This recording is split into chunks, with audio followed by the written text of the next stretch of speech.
Hi friends, எல்லாருக்கும் வணக்கம். ரொம்ப நாள் ஆச்சு பார்த்து. அதே மாதிரி நீங்கள் எங்களுக்கு லாஸ்ட் ஒரு 2-3 வீடியோஸை நல்லா சப்போர்ட் பண்ணீங்க. அதே சப்போர்ட் எங்களுக்கு தொடர்ந்து பண்ணுங்கள்.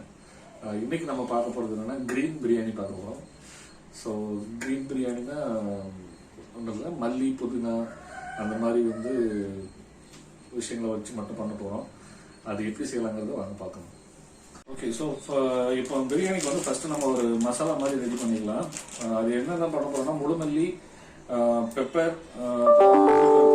கறி மசாலா, பட்டை, அப்புறம் கிராம்பு, ஏலக்காய், இதெல்லாம் ஃபர்ஸ்ட் போட்டு அரைச்சிட்டு அதுக்கப்புறம் சோம்பு சேர்த்துக்கணும், புதினா, கொத்தமல்லி, இந்த 3 எல்லாமே போட்டு ஒரு பேஸ்ட் மாதிரி ரெடி பண்ணிக்கலாம்.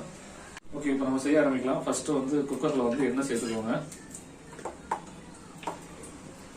எண்ணெய் சூடாக வரைக்கும் வெயிட் பண்ணிட்டு அடுத்தடுத்த பொருட்களை ஆட் பண்ணிக்கலாம். ஓகே, எண்ணெய் காஞ்சிச்சு. இப்போ நம்ம இதில் சோம்பு சேர்த்துக்கலாம். நான் அதில் கறி மசாலா, பட்டை எல்லாமே நான் நம்ம ரெடி பண்ண மசாலாவில் சேர்த்துட்டதுனால நான் இதில் சோம்பு மட்டும் தான் சேர்த்து போறேன். அப்படியே இதில் கொஞ்சமா முந்திரி பருப்பு சேர்த்துக்கலாம். வெங்காயம் சேர்த்துக்கலாம். வெங்காயம் 3 பெரிய வெங்காயம் எடுத்து கட் பண்ணிருக்கேன். ஓகே, வெங்காயம் நல்லா வதங்கிடுச்சு. இப்போ இதுல இஞ்சி பூண்டு பேஸ்ட் ஆட் பண்ணிக்கலாம். இப்போ நல்லா இஞ்சியோட பச்சை வாசனை போற வரைக்கும் வதக்கிட்டு நம்ம அடுத்து தக்காளி சேர்த்துக்கலாம். 2 தக்காளி கட் பண்ணி வச்சிருக்கேன். நீளமா அதுலேயே நீளமா வச்சு பாதியா கட் பண்ணி 2 தக்காளி வச்சிருக்கேன். அதை சேர்த்துக்கலாம்.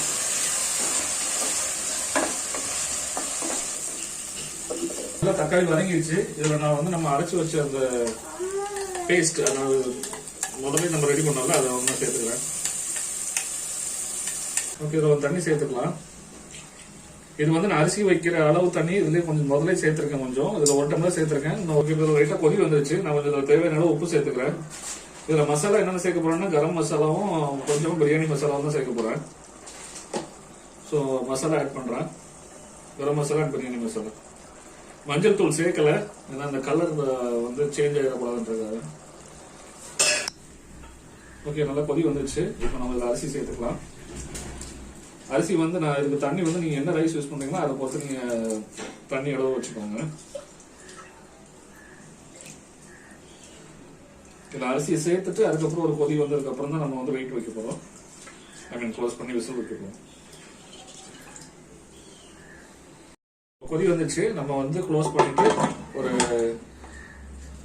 3 விசில் வெயிட் பண்ணலாம்.